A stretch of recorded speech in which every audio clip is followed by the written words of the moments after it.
So in this model, we're going to be talking about the dural folds, and we'll also talk about the sinuses that are embedded into these folds. And to start us off, we're going to start in the superior aspect, and it's denoted by this little eye here. But this is the Falx Cerebri. And what the Falx Cerebri does is separate the left and the right hemispheres of the brain, which, as you would imagine, would be sitting in these little pockets here and all the way over here. And if we follow the Falx Cerebri all the way down, we actually get into what is the Tentorium Cerebelli. And I'll move my camera here so I'll do a little bit so we can see into it a little bit clearer.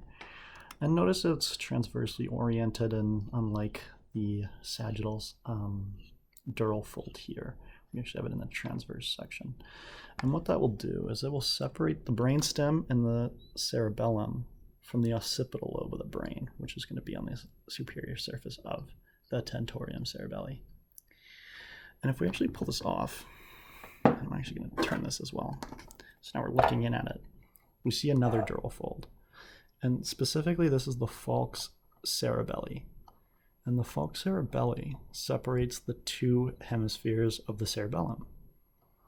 That should be in these two pockets here. And then lastly, we have the sellar diaphragm, which I think that's a 16 there, and that's what it's trying to show.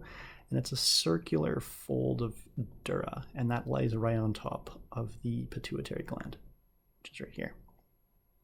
Okay, so I'm going to put that back down. We'll come back to that in a second. But before we do that, I want to dive back into these dural folds because they have the sinuses that are very important. And the first one being the superior sagittal sinus, which is this big blue guy up there. And right underneath that is the inferior sagittal sinus, and that's shown underneath that. And so the inferior sagittal sinus will drain into what is the straight sinus. And both the superior sagittal sinus and that straight sinus will drain into the confluence of sinuses, which will be a bit more clear when we dive back into the head in a second. Before we do that, I just want to point out the transverse sinus. And it's going to be shown on both parts of the model, and we'll get to that also in a minute. But notice it runs in the transverse plane, unlike its sagittal counterparts. Okay, so I'm going to put that away. I'm going to go back to this guy. And so this is the confluence of sinuses here, and it's that kind of collection point for all the aforementioned sinuses.